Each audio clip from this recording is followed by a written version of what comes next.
I'm Naya, mom, boob nerd, board-certified lactation consultant, and lover of lipstick and curse words. I'm that weird Indian girl you knew in high school, all grown up.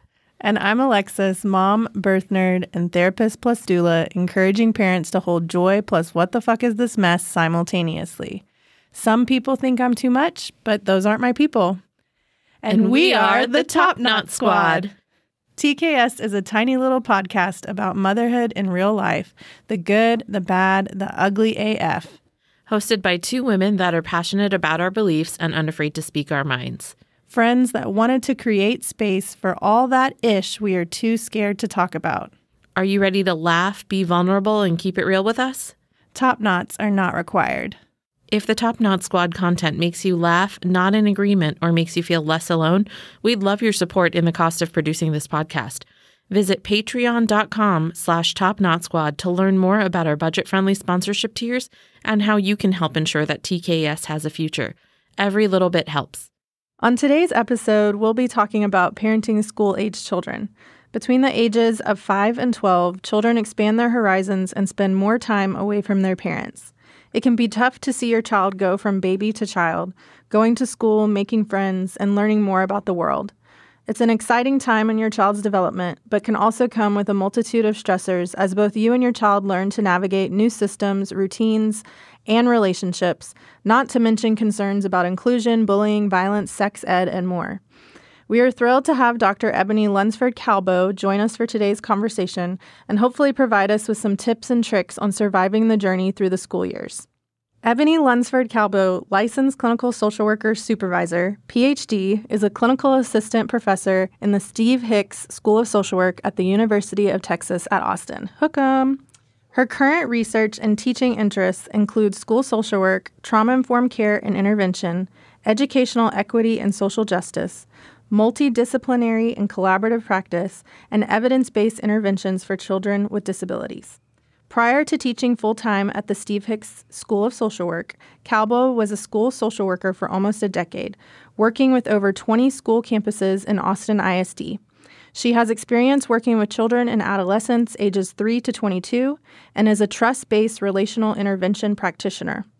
Her professional practice covered topics like trauma-informed intervention, culturally responsive practice, dropout prevention, sociocultural influences on academic progress, school ethics, crisis and critical incidents, non-suicidal self-injury, and suicide prevention and intervention. Yay, you're here. We're so excited to have you on. Thank you so much, you guys, for having me. I'm super excited. I'm a huge fan of the Top Knot Squad and am loving that I was invited to be on this podcast. Our listeners can't see right now, but Ebony is rocking a pretty awesome top knot right now. Yes. I did my best.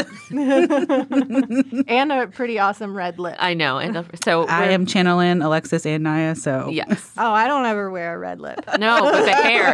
Somebody commented on our Instagram just recently that your top knot is always on point. And I'm like, yeah, she's got amazing hair. Yeah. It's because I have you're so a much. professional. I just have a lot of hair, so it just flops up there. Okay, well, let's dive in. I did kind of have a little disclaimer that we're mostly probably going to be talking about the public school system because Naya and I, we're both in public school systems. We have 2 kindergartners, a first grader, and a second grader. Third grader. Oh, I wrote that wrong. No worries. So we're like in the thick of school-age kids, and it's for both of us, it's our first year with both of our children in school full-time. Yep. Wow. I know. That's how I feel about it, too, especially with the youngest in kindergarten. Yeah. Oh, yeah, it's a tough transition. So Yeah. kudos to you guys for really being able to dive into this process because it's a lot. Well, I couldn't do it without Eboni, so just full disclaimer, Eboni and I are friends. We graduated from the School of Social Work together, and we were in the same cohort, and pretty much I reach out to Eboni all the time. What do I do about this? Especially if it's school-related, because you're like the expert. As much as I can be, I really do try. I feel like I should have a full disclaimer in there too, I know a lot of people may not know I'm not a parent myself. Not necessarily, I should say. You're a parent to everyone. Exactly. It's hard to have one kid when you have 10,000. I do definitely co-parent my niece with my sister and her husband. So my niece, shout out to Anaya, who is 12 and in 7th grade. She has definitely added to my experience and the steep learning curve that parenting is. So, Well, she lives with you guys often. She does. So we're very much kind of a communal family, and so I was raised by lots of aunts and uncles, my grandparents around, all that. So we've tried to really keep up that tradition in our family. And so yes, Anaya gets to decide, so to speak, when she would like to do schooling and where. So my sister was very generous and offered to let her stay with us during her kindergarten year because I really did want to experience that milestone for myself, not knowing what my future held or whether or not I would have kids and get to experience that. So kindergarten was the same for me. I was in the same boat where you are letting one of your little ones go into the world and wondering what happens after that. And so we have basically just kind of traded off. She goes to school in Dallas some of the time and then comes back to Round Rock to go to school with us. So she's with us for the duration of middle school. 6th, 7th, and 8th grade. We're in the middle of 7th grade right now. So no wonder you needed that Lone Star. I think back to me in 7th grade, and I'm like, yeah. We need a middle school episode next. Oh, absolutely. Anaya could be the special guest. For some reason, she's a kid that just loves middle school. And while I do not understand it, I'm like, great for you. Congratulations. Yeah, that's awesome. That was not me. That's Exactly. why I said that's why you need the Lone Star. Okay, good. All right. Well, why don't you tell us a little bit about your work in the school system and kind of what were some of the major issues that you helped parents navigate? So I had a really unique position with the district, and I'll go ahead and name that. Disclaimer again. Of course, my views do not represent UT Austin, where I work currently, or Austin ISD, where I used to work formerly. But yes, I had a really unique position as one of the district social workers. I was part of a team that the district has had for probably greater than 20 years at this point. Wow. It's actually a very small team. So there's one school social worker per what we call vertical teams. A vertical team is pre-K to 12. And so you're assigned technically the high school and then all of the campuses that feed into that high school, all the way down to pre-K. So in that position, being a district social worker, a school social worker, I got to do quite a few things. And that was also unique to the vertical team that I served. My team is now New Navarro team, Old Lanier. They went through one of the name changes. And so I served a population that was mostly made of Spanish speakers. It's a high Spanish speaking population, 98% low income. Lots of Black and brown folks that attend those schools and live in that community. And there are a significant number of students on that vertical team. So average in Austin for a vertical team is probably between 7,000 and 8,000, and the Navarro vertical team is about 10,000. Oh, wow. Yes. So the families that I served were definitely folks with, multiple students in multiple campuses. Average, I would say, family size on my team was anywhere from 3 to 5 kids. Okay. So I served all of those campuses that fell underneath that umbrella: high school, middle school, multiple elementary schools, and a pre-K center. Wow. Yes. So when you say social workers wear a lot of hats, absolutely. We do, especially when it comes to, really trying to utilize ourselves as resources for our schools. But that's also going in knowing that sometimes folks, A, don't know what you do as a social worker, and B, have a little bit of trouble figuring out how to create a social work position for you to be a resource and fully fund that. So the district took that on. That's how I got my job.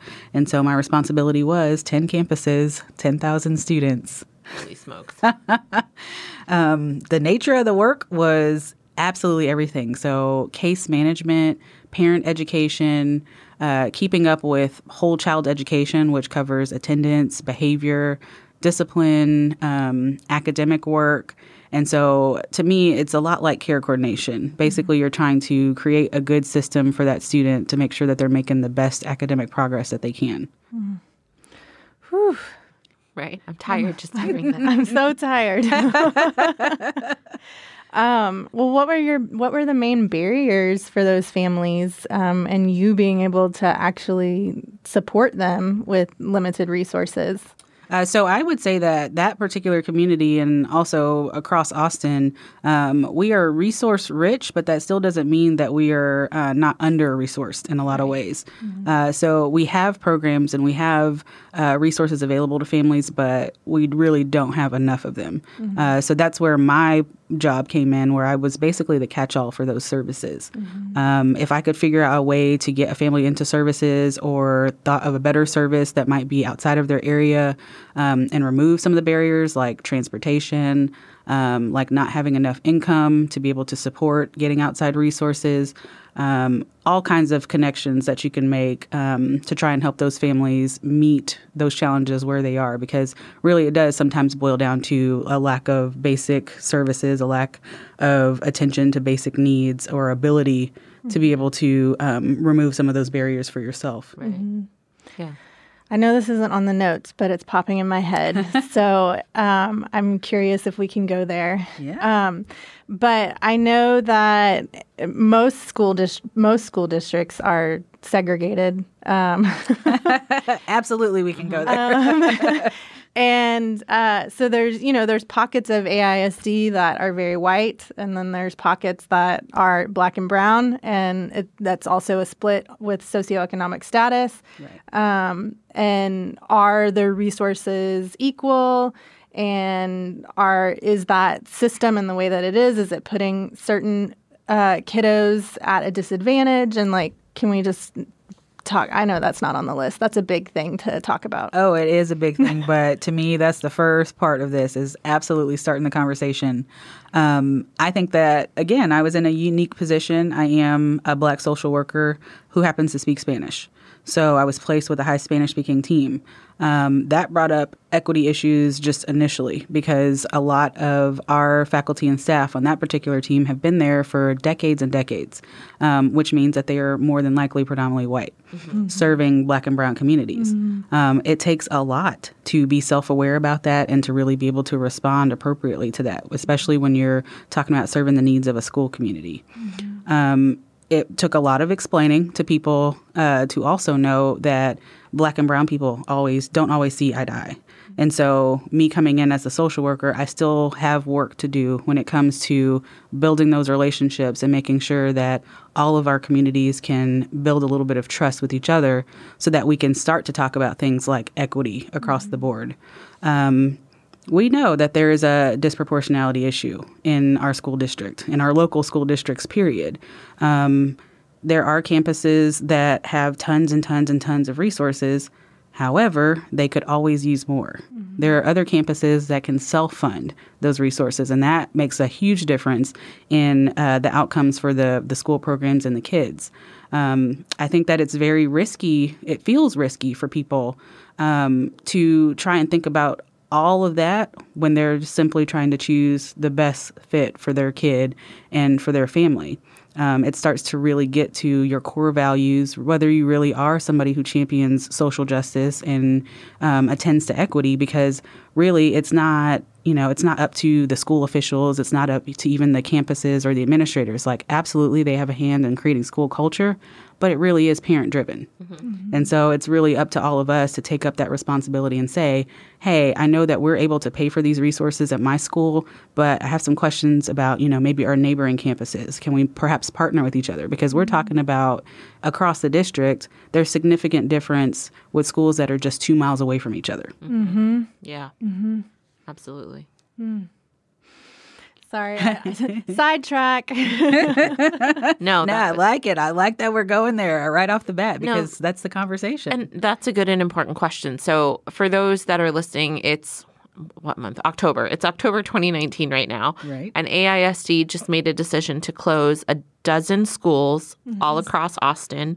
And a large majority of those schools affect Black and brown students. Exactly. Can you speak to that a little bit, or just your opinion on that. Yes. So as somebody who absolutely loves the district, I definitely am somebody who tries to be supportive in the choices that they make and the decisions that they have to make because they are tough ones. And I know that they don't go into anything very lightly. This particular decision on closing 12 schools when they are mostly located on the east side really does leave you with the question of how is this equitable? Right. Those are campuses that have struggled to draw attention, to attract people who can provide resources that have historically been Black and brown, even though they're under-enrolled. And so we talk about under-enrollment as, well, this is not an efficient use of facilities and try to frame the conversation that way. But it's not just about that. It does take a lot of money to keep a school open. However, if you are putting the appropriate resources into that school, if you are sending the right message to the community, people are a lot less likely to want to travel out to go somewhere else. So effectively, when you close 12 schools on the east side, and I will say 2 of those campuses are campuses that were traditionally known as predominantly white schools that were also under-enrolled. When you talk about closing schools like that, it does leave people with only the option of private school or charter. They can't be served by their community school or by a public school. So you're just adding to the inequity that we have already in these communities. So now we lack grocery stores, we lack representation, and now we're going to be lacking on education. Yeah. Thank you. I totally sidetracked us. Help me get back, Naya. We were talking a little bit about going to kindergarten, and Alexis and I both are our youngest children starting in kindergarten. And so do you have any advice for parents who are just starting to enter the public school system for the first time? Absolutely. There's one particular thing that sticks out in my mind, and that is in Texas, we don't have to enroll our kids into the school system until they're 6. And so a lot of people make that decision to wait until then. That's another area where we start to see some inequity creep in. And I don't think people really think about it like that because you're really trying to, prolong the time that your kid does not have to spend inside a school. Right, for 8 hours a day. For 8 hours a day, exactly. But what ends up happening is low-income families that don't have as much power in their socioeconomic status, end up sending their kids to school earlier. And so we've made pre-K, universal pre-K, one of our really strong campaign platforms, basically, for school education, for public school education. And so you see that in pre-K, the numbers are overwhelmingly Black and brown as well. And that is because people who are more affluent have more flexible options in delaying sending their kids to school. What is tied to that people don't really think about is that you are now putting Black and brown children already at an automatic deficit by saying that they need to be in school longer, that they need more opportunity to be there. But it's a big step and a big choice. I mean, kindergarten it's a year full of new experiences for both parents and kids. So it's never something that should be, gone into lightly.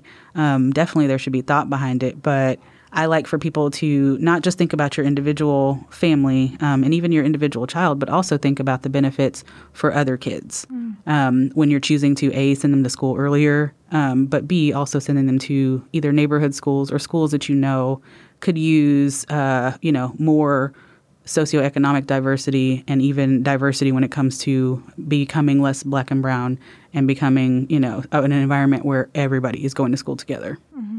Sure. What is diversity? Like, what would be the ideal, what would this school look like? I would say, actually there's a report that was put out that says McCallum High School is the most demographically representative of Austin. That school is still traditionally and currently considered a predominantly white school. So to me, diversity is not just about, culture. It's about language. It's about socioeconomic status. It's about the inclusivity. How welcoming is this school? Because it's okay to say, I would like for you to come here, but what are you doing as far as school culture is concerned that says that we are being welcoming, that we are embracing diversity on every level? So to me, there's no perfect formula. There are lots of issues that come up when you are trying to integrate on any level. And we know that historically. So the same system applies to education. The same system applies to socioeconomic status, language, culture, all of those things that are important in making up a school. Mm-hmm. Maybe I'm jumping ahead. I feel like I might have written this later on, but I recently saw in Lakeway, where we used to live, I saw that the school that my kids would have gone to there had like this kindness week, which is lovely. Kindness is great. Yeah. But it was just so rainbow and butterflies and just be kind. And I just really wondered, like, what exactly the message was that they were teaching the kids. And then it had me thinking more about, like, what am I doing at home around that? And, like, what is the right thing to do? Like, what we shouldn't just be teaching kindness. Like, it's so much more than that. Absolutely. I think that, it's a good starting point. We're trying to get the kids to acknowledge and understand that there are multiple layers into making this school environment work. But really, the kids need a lot less work than the adults do. So we're teaching these skills to them, but they're already better than us about it.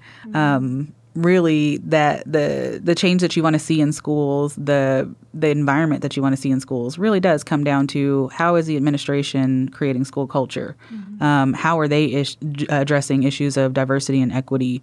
How are they, attending to their school population? Is it inviting? Are there multiple ways to access that campus, or do you have to buy into that neighborhood and that's the only way you get to go there? So those are the kinds of things that I think, again, when it comes to equity, it's insidious. It sneaks in the corners and everywhere else. And all of a sudden you look up and you look around and you wonder how we got here. So it is really important that parents are plugged in and asking those questions, but also able to really have those conversations for themselves. Are we talking about kindness? Look at how we react to each other online, sometimes in person. Right. It's great to teach our kids that, but, how are we becoming more self-aware on top of it? What are we modeling? Exactly. Yeah. And so just to kind of get back to that question about parents whose kiddos are they're entering public school system for the first time, do you have any advice or any tips on what parents can do to kind of help set their kids up for success? You did touch on it a little bit about parents being plugged into what's going on at school and asking those questions, but anything else? There are so many pro tips that go along with entering public school. First of all, really do your research. And don't allow yourself to be put off by anything that you see. There's so many times where people will look at the demographics of a school and say, oh, I know I don't want my kid to go there. But don't start to explore that with themselves. What did you see that you didn't necessarily like? Right. What does resonate with you? I'll give my neighborhood as an example. I live in Round Rock. It is very much the heart of suburbia. I have an elementary campus and a middle school campus inside the neighborhood with me. So when we decided to send my niece to kindergarten at our community school, we already knew that many, many times over, the people that in our neighborhood that are attending this school bought in that neighborhood for the specific reason of going to that school. Which is funny because it still creates another layer of socioeconomic status and who's eligible for what programs. There were people that still came into the neighborhood and said, our neighborhood school is not good enough for my child because my child is so advanced that they're really, watering down the curriculum so that they can accommodate everybody. And we're talking about a school that is, I would say, greater than 75% white. As far as socioeconomic level, it is pretty high, I would say. Disclaimer, not my husband and myself not included in that. We kind of lucked into getting into that neighborhood without knowing any of these things. And so here we are. We're an interracial couple. My husband is white. And we're sending our black child, my niece has two black parents, sending our black child to a school where there were maybe 20 other students that looked like her out of 1,000. Wow. And that's her kindergarten experience. So all of her teachers are white. Her administrators are white. By and large, her classmates are also white. We do have a minority population in our neighborhood, a couple of different pockets where we have representation from people native to India, Indian Americans, There are, a handful of Latinx families, a lot of Asian families from East Asia, and a lot of Asian families from South Asia. But even all together, that group still makes up not quite the biggest group. So what we did was really start to talk to each other. And that's a tip that I should say. Get to know the other parents. Start to talk to people. You'll start to get a feel for how school culture is going to develop, whether it's positive or negative. Right. Yeah. So that's one thing you can do. I would say also, when they're offering meetings with the administrators, go to that. Definitely go to that, see what the school is about, see what kind of message they're sending. Absolutely, they're putting their best face forward on welcoming, new families into the school community. However, there are still some ways you can tell, is this something that resonates with me? Am I connecting with what this school message is? I know Alexis and I talked a lot about, the decision to send her kids into kindergarten in Lakeway where she was, because she did want them to experience diversity and get to have an experience that really, ran the spectrum of education. I'd say, I felt like a pretty good resource with that, because it's a pretty surreal experience to work in, low-income Title I schools, and then I hop on the highway, drive 45 minutes, and enter, my suburban enclave, right, where the worries are completely different. Yeah. So I would say, really check out what are the concerns of the community and the school community as well, because you can tell by what they prioritize whether or not that's something that resonates with you. There are a ton of resources in our community as well, but that's because they're normally coming out of, community pockets and not necessarily things that have to be funded by the school. Got it. I'll get a note from, when I was in kindergarten, we'd get a note and they'd ask us for, the giant bottles of hand sanitizer, and we're a family that can run over to CVS, bring that back to the school. So they're not under-resourced in that way. But the schools that I was working at, I'm the social worker then, bringing in the hand sanitizer for a school community that does not have people that can just run out to the store and get that. Every penny is justified, and it's a stretch for people. So to me, it's, exploring absolutely every area. Get to know other parents, get to know the school culture, get to know those administrators, and really try and, find out what the issues are for the school community. What's priority for them? What are they really trying to attend to?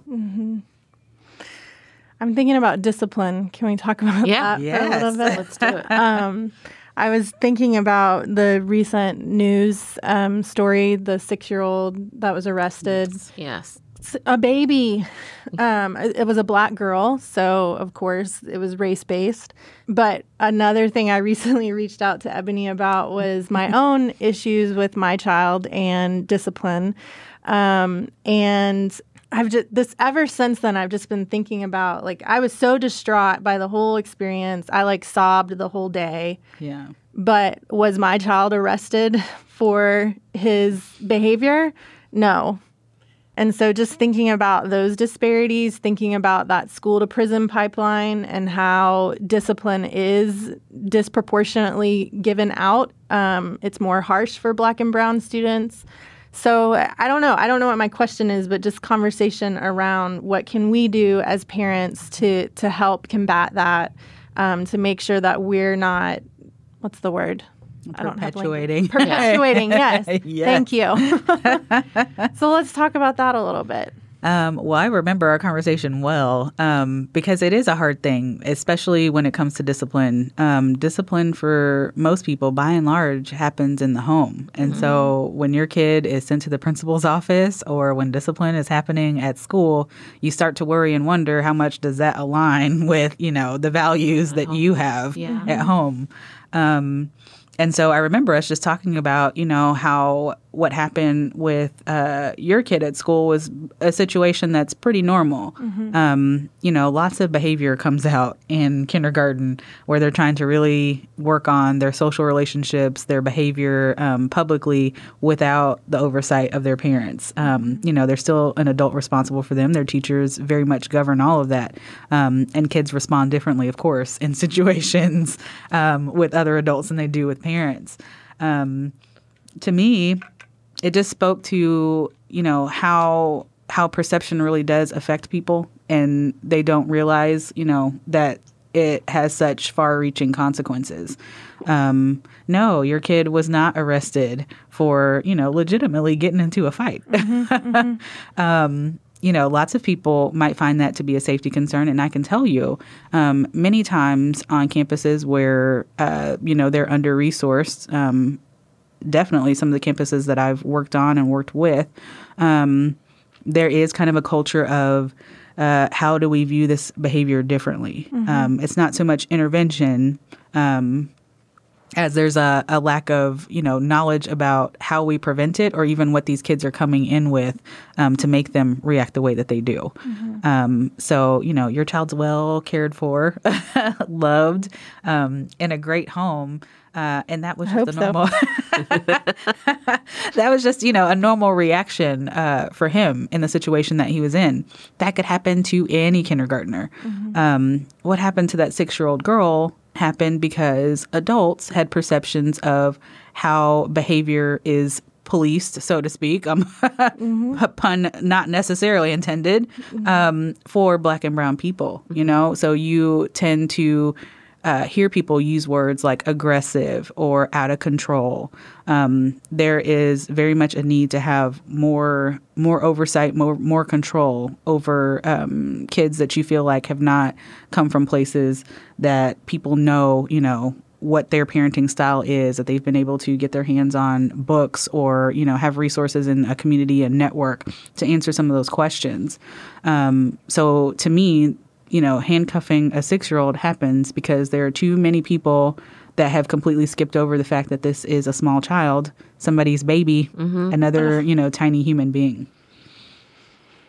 Yeah. So it's rough. It's rough. And I can't say that I've never seen it happen because I have. Unfortunately, after, almost a decade of school social work, it does happen. And you do have to pull people back from, responding to stereotypes, from responding to the script in their head, and also from responding to the script that society has fed us about how people act and how you determine what those actions really mean. It's also just making me think about, I think I have written down later about bullying, but so often I think I hear parents, if something like, so Rory was sent to the principal's office for essentially getting into a fight. I guess I should make that clear. So a kid pulled him, tried to pull him down by the shirt, and then he pushed him to the ground. So I think that, oftentimes I hear parents and it's automatic disdain for the other child involved of that little shit. I hate them. Yeah. They don't have good parents. Right. They are terrible. Their family's terrible, all of these things. And I try really, really hard to not do that. I have to consciously, of course, every parent probably has that initial reaction because if your child's getting hurt, right. It's your duty to protect them. Yeah, you have these thoughts. But at the same time, so these were 2 6-year-olds, so this was another baby. And I don't know anything about their family, and I don't know anything. Nobody actually witnessed the entire thing. So we're missing parts of the story. And no matter what, they're 6-year-olds. They're going to have adverse reactions. They're going to react versus respond. They're still learning how to do that. Yeah, I was just going to say, they're just like you said, the first year of kindergarten is so much about social, emotional learning and trying to figure that out. He's 6. He's not that much older than kindergarten. Yes, exactly. So, I feel like I had a point and I lost it, but but basically oh yes, about bullying, even with education around bullying, the perpetrator has this negative connotation. It's the perpetrator is terrible. And it's well, no, the perpetrator is still a child. And we don't know their life circumstances. We don't know their story. We don't know their trauma history. There's just so much wrapped up into that. And we do, statistically, we also know that if there's violence in the family, that's likely going to be repeated. Exactly. That's what you learn about relationships. And so just having a little bit more compassion in those situations and trying to meet, that other person where they're at instead. And again, and that's modeling too. If you're coming at the parent for harming your child, what is that modeling to your child? For that child, yeah. So, yeah, I guess that was my point. Yeah, I mean, fair point for sure. automatically, when you're talking about bullying, there becomes this, victim and aggressor dichotomy, which people, fail to see that, yes, these are both kids. And that really works for most age ranges. We all know our brains are not fully formed until we're, 26 years old. So that covers your entire school process through college. Yeah. Your decision-making ability is not great 100% of the time. And so sometimes you're just reacting. To me, the situation with Rory was really that he had gotten fed up for that day. And we all do that. So he reacted to something that happened to him. Does that make the other kid, the bully, the aggressor? Not necessarily. What if they thought it was just really funny to yank on his backpack? So the more that you talk about the situation, the more it starts to kind of wear on your brain, and you start to think of all these other ways to interpret, what happened, when really it could be something really, really simple. Bullying is still very much an issue, across the board, especially in middle school. So, look out, you guys. You got some fun times ahead of you. Yeah, I didn't mean to minimize bullying. Like, bullying is still a power differential. Oh, yeah, for sure. And it's real. But I also just think that often, because I worked in the DV field, so yes. Even perpetrators of family violence, they're often just like, they're worthless, like there's no hope for them. Exactly. Everybody has a story. Yeah. But there is programming that exists, like they can unlearn that behavior. That was a learned behavior. Right. It can be unlearned. And so we can't just write them off. They're still a human. Right. Well, and I think, by and large, you will see in some school communities that it's very easy for people to start to write kids off, especially when you're overwhelmed with the number of kids that do have behaviors. And I say behaviors in a really broad sense of the term because you see so many different things happen in the school environment. And, that falls down to teachers, counselors, people that are on school staff to try and mitigate some of that and try and fix it. Just like Alexa said, yes, behaviors can be unlearned just as much as they can be learned. But it gets harder when instead of, one situation like Rory had, it would be, 8 situations that particular hour. And then you multiply that across the school day. You got multiple kids that are acting out in multiple ways. It does start to change your lens a little bit. And that's where we have to, again, be a little bit more self-aware about how we are seeing our kids. Whew. That makes a lot of sense. So you didn't know this, Ebony, but just before we recorded a podcast with one of my friends and it was all about bias and implicit bias. And so much of what you're saying is like, yes, we just, like I wanted to stand up and be like, yes, that's exactly what we were talking about. So, and we were focusing on bias in birth, but obviously the conversation was all encompassing and it's everywhere. It really is. Yeah.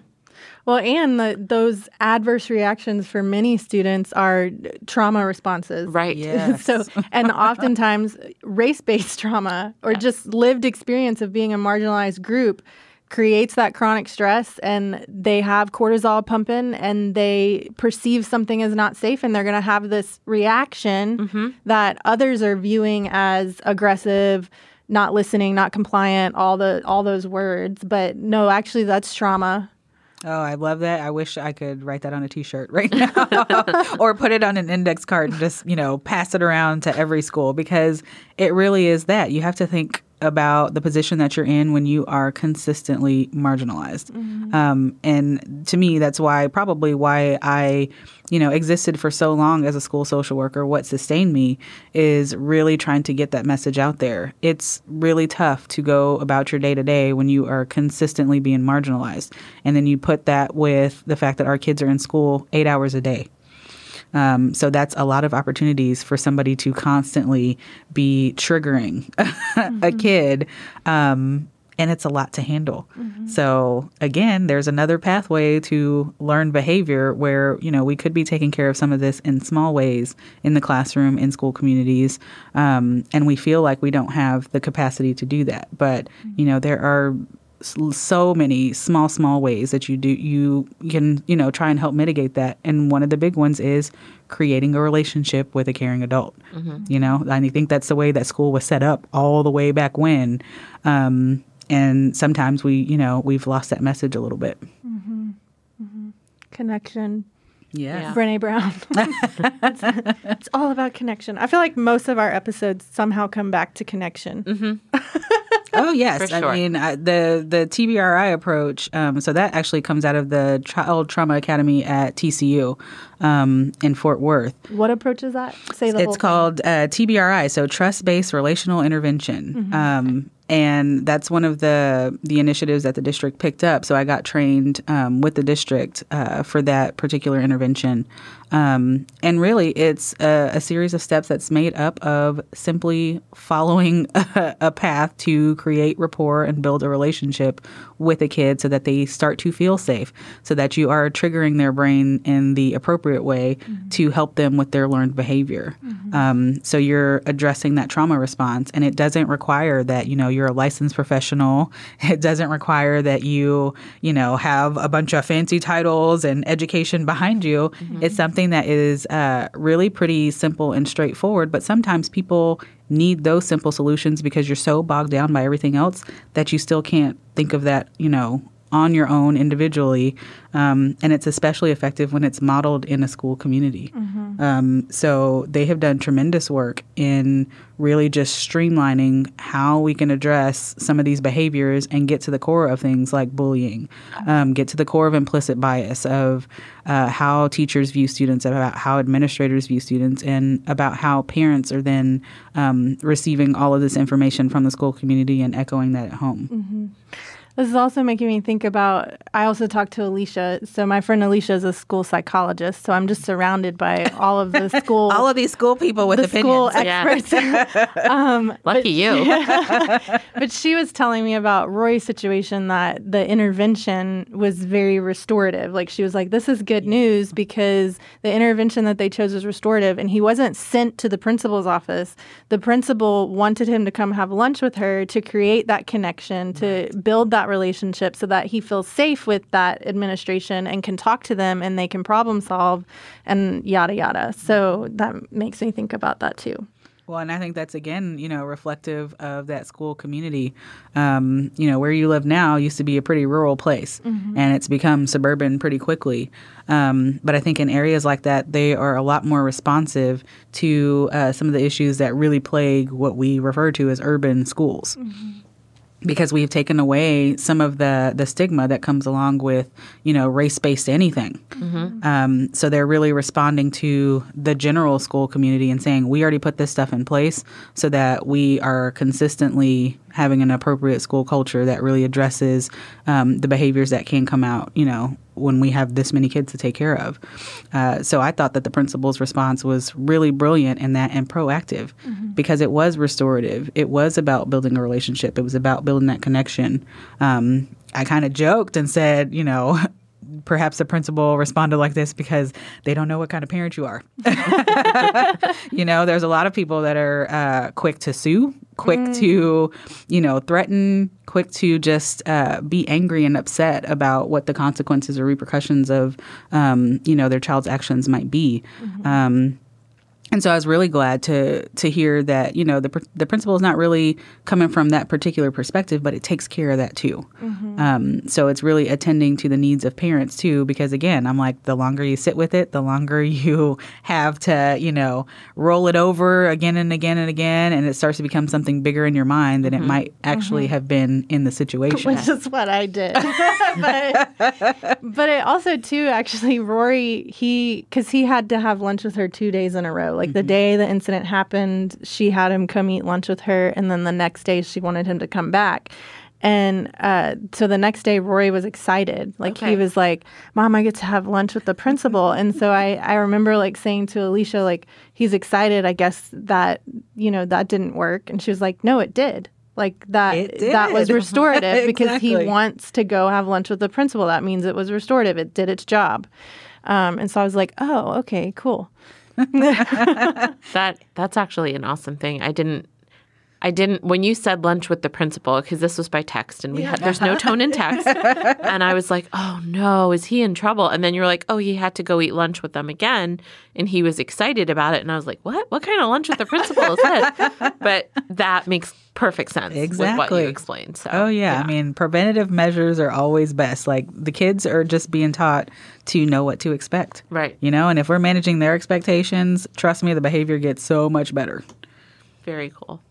Can we talk a little bit about parent involvement in the PTA and what your thoughts are on that? Well, I'm like, I've seen quite a few situations, PTA gone rogue. Right. I'm kidding. But, really, the parent community involvement it's really key to a school, but it also can be the downfall of a school. It really depends on what message those parents want to carry. So to me, I encourage people to be a part of their PTA because it not only, funds resources that the school needs, but it really does give you an ear to the ground as long as you don't let that environment become toxic, where it disproportionately favors one population over another. And sometimes you can see that. Yeah. That also comes from, our biases and the value set that we hold. So, I'm pro PTA by and large, to the point that I have donated many times to the elementary campus in my neighborhood, knowing that they are, fully resourced and funded. But just for the health of that environment. If I can help one school, then that's still important to me. Do I have any kids at the elementary school? No, I don't. But it's something that I still care about. I pay my taxes to it, so perhaps some people think that's enough. But for me, it's really about, also staying involved in that capacity. I try to do the same, honestly, for the vertical team that I used to serve. That's 7 different elementary campuses. But, you can find that a little bit of donation their way goes a long way. Right. And for those schools, Title I schools especially, they tend to ask for a lot less of a donation. So, they'll take $5, $10 to be able to, put that all together to fund a program. So I think that it's, one of those things that, you're kind of dancing on the edge of a razor blade. You really got to stay vigilant and make sure that environment is a comfortable environment for everybody. But that's helpful when we have allies that are a voice for people and that, represent people that sometimes really can't be a part of their community in the way that they'd like. Oh, God, what were you going to say? No, you go. I was going to say that the PTA doesn't work for you, or for a parent rather, for whatever reason, toxic environment, time constraints, whatever. What are other ways that parents can support their teachers and their children's teachers in their children's schools? Well, primarily is probably the most simple step, and that's asking them what they need. Okay. It's important for teachers to hear somebody ask them that, because in the course of a day, with all the many things that they take care of, there isn't anybody really asking, like, how, what do you need? How can I meet those needs? And it could be something very simple. Flu season is here. Can you please bring the Costco size antibacterial wipes? Right. That's a small thing to some people, but it's nothing. If it's nothing for you to go by the grocery store and get that is doing a tremendous amount for that teacher. So I say, definitely ask them what they need.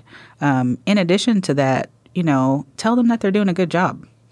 That parent-teacher connection is really, really important. I know that there are some parents that, get really fired up about that, send lots of emails, or texting a lot, want to be involved, highly involved. But, be respectful of their time and let them know, I'm paying attention on the fringe and just want you to know that, you're doing a good job. You don't have to hear absolutely wonderful things about your kids to still appreciate what that teacher is doing for you. Right. That's 8 hours a day minimum. That's just, face-to-face time with your child, because there are countless hours outside of that go into creating the kind of classroom that you want your child to be a part of.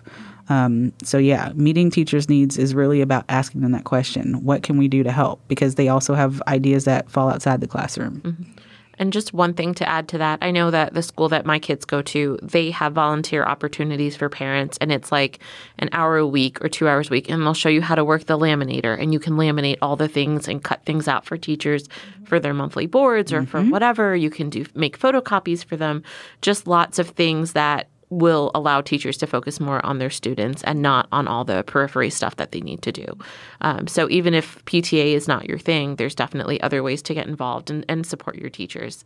Oh, yes. I mean, now as a I always tell people when they ask me, what do you do? I say that I teach. So I officially can say, I am also a teacher. And let me tell you, having a teaching assistant, it's a whole new day. Please, please, please make those photocopies, help somebody get their curriculum together, their class agenda, help them decorate their classrooms, bring snacks as you're able to do that. There are so many little ways that you can just help boost what they are doing and also, be, just preserve some of their time. Mm-hmm. Yeah. I have like 3 thoughts that I'm going to try to remember. One is our school also offered, like, the teacher could send you home with like sheets of laminate and you could cut it at home. Mm-hmm. So you could do something that simple at home, like once kids are in bed. I wrote down this quote, paying attention on the fringe. I really liked that. Yeah. What was my other thought? Fuck. See, I knew I wouldn't get to all of them. Yes. So I think I have a stereotype about PTA. Like, I imagine Christina Applegate, white, in blonde. bad moms. Yeah. PTA mom. Yeah. And, like, it's more of this, like, popularity thing versus we care about schools and teachers and students and, mm-hmm. I don't know. Well, and I'm like, in social work, there is always a positive reframe. And so definitely those kinds of PTAs do exist.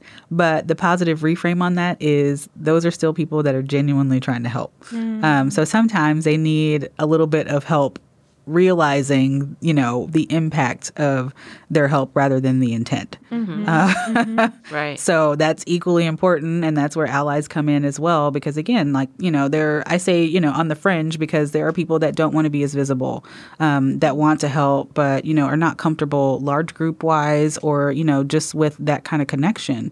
And so it's important that other people step in and step up and start to help people move along when it comes to, everybody getting on the same page or at least reading the same book. Right. Well, what should we end with? I think we have time for that went fast. One more thing. I know. Should we talk about school violence a little bit? Yeah, I think so. Yeah. Oh, yeah. And on a downer. That's what we like to do here at Top Notch Club. What's the social work reframe for that? Exactly. Man, I actually do not have a reframe for that. School violence is, one of the hot topics right now. Obviously, as a result of, mass shooting culture that we have now come into. And I say now have come into just because, now to me, it's being more widely reported. Mm-hmm. But school violence has always been an issue. I definitely was a kid of, school shooting era. Mm-hmm. We didn't go as far as our students do today, where we're having drills, and active shooter drills, things like that. But for sure, I was in high school in middle school when Jonesboro happened, and high school when Columbine happened. Yeah, so, that very much changed how, we responded to just a place that we always thought of as a safe place. It's unfortunate that now, our schools are just as unprotected as so many other places are. Sometimes I feel like, that person shaking their fist saying, is nothing sacred anymore. But truly it isn't, even our school environments. And so to me, Texas is really focusing on making sure that we have appropriate, school police or personnel in that fashion. But I'm like, really, that's not where it starts. Like, I'm glad that there are people protecting us and serving in that capacity. But they are also people that can use some training, mental health training, mm-hmm. trauma training, mm-hmm. to be better informed. Bias training. Bias training, yes. Absolutely. Because, you don't want to feel so disconnected from the people that are supposed to be helping you. Mm-hmm. And, when we look at the profiles of these school shooters, these mass shooters, solitude is one of the biggest factors. They lack connection. Mm-hmm. Yes. And so to me, I'm not sure yet. I think that it still is, it remains to be seen whether or not we are re-traumatizing our kids or traumatizing our kids by doing things like active shooter drills, because we do want them to know what to do and how to respond appropriately so that we are saving as many lives as we possibly can, and let them be prepared. But to me, it feels very triggering. As somebody who, and now I'm like, big disclosure, we probably didn't know we were going to go here. As a school social worker, I unfortunately had the not great honor of being the school social worker when we had a school shooting at our campus. And so that was unprecedented in AISD history. It had never happened before. Nobody knew how to respond to that. That particular student, who is very much near and dear to my heart and several students just like him, ended up being somebody that only harmed himself in this particular situation, but it very easily could have gone another way. And, that is absolutely not on him, that's on all of us, because we failed to respond in a lot of ways that we really should have when it came to his safety and also the safety of those other students. So it was a very big deal in the aftermath, talking about how safe are our schools. Should we put in metal detectors? Should we have extra security? All these protective measures, but the counseling staff, that administration, myself as a school social worker, the rest of the social services specialists and licensed mental health professionals in AISD that I served, in crisis with as part of the district crisis response team, were more about the message of it's about social emotional learning. It is about learning how to cope appropriately. It's about connecting with people and responding to that person, to that individual, and then to the wider community. So, yeah, I think it really does remain to be seen, like, how effective we are going to be in, teaching our kids to protect themselves, but also from preventing this from happening by making sure that we are really, canvassing every school community and looking at our individual kids and making sure we do the best we can for them. Mm-hmm. This is making me think about our previous episode we recorded on bias, because we also talked a little bit about risk reduction versus primary prevention. Mm-hmm. And so, like, an active shooter drill is risk reduction, right, but primary prevention is changing policies exactly. in our country. Yes.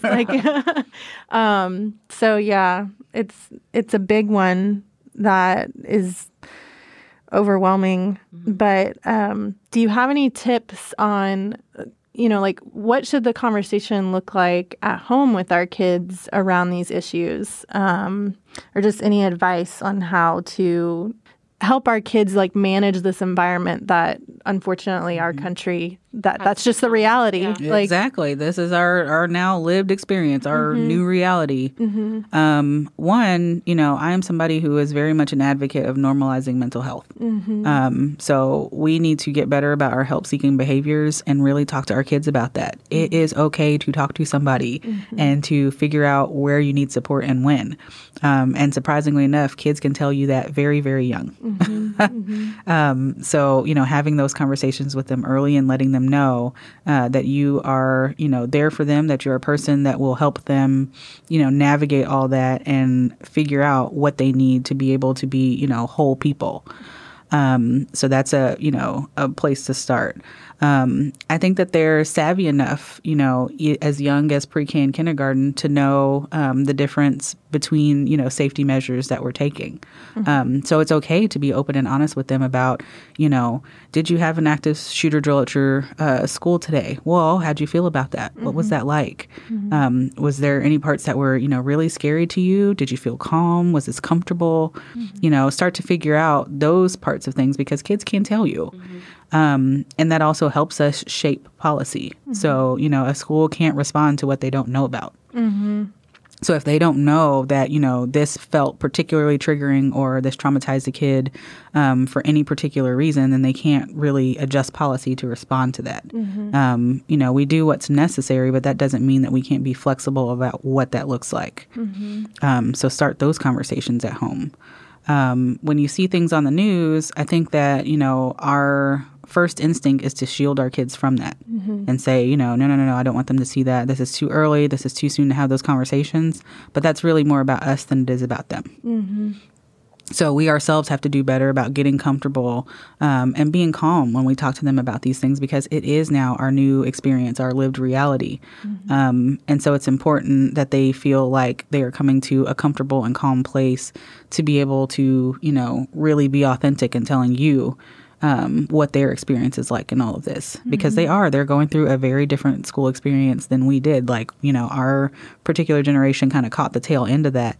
But this is now integrated into their lives, pre-K and beyond. Yeah. So. Yeah. Oh, that was good. That was very helpful. Thank you.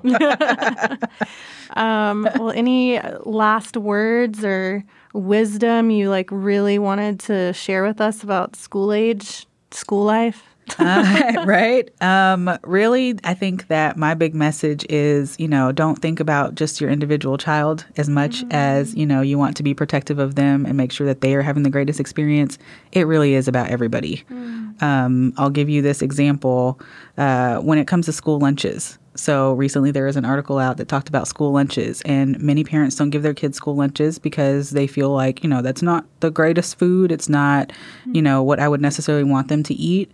But if your kid eats school lunch once a week, then that's enough money. If we all do it, that's enough money to fund all these other kids that don't have the option of getting food at home. Oh, I didn't know that. Yes.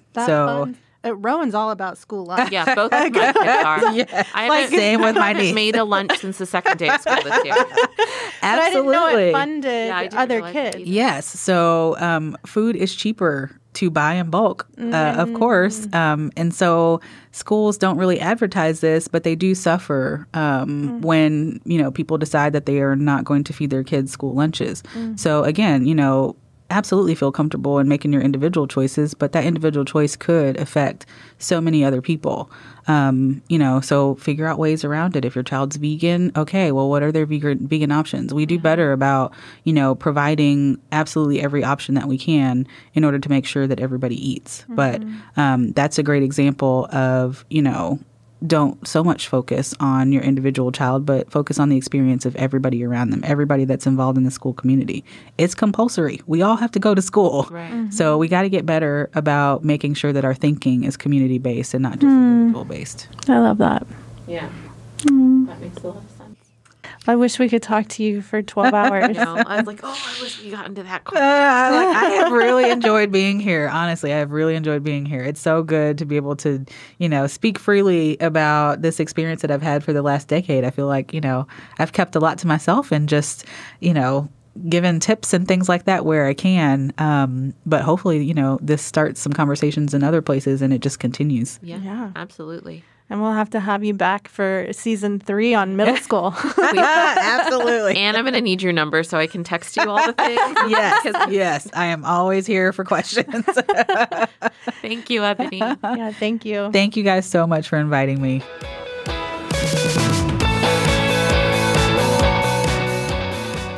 If the Top Knot Squad's content makes you laugh, nod in agreement, or makes you feel less alone, we'd love your support in the cost of producing this podcast. Visit patreon.com/TopKnotSquad to learn more about our budget-friendly sponsorship tiers and how you can help ensure that TKS has a future. Every little bit helps. If you like what you hear, then be sure to click the subscribe button in your podcast app. While you're there, leave us a review. You can find us on social media. Just search for Top Knot Squad. We welcome your feedback and love making new friends.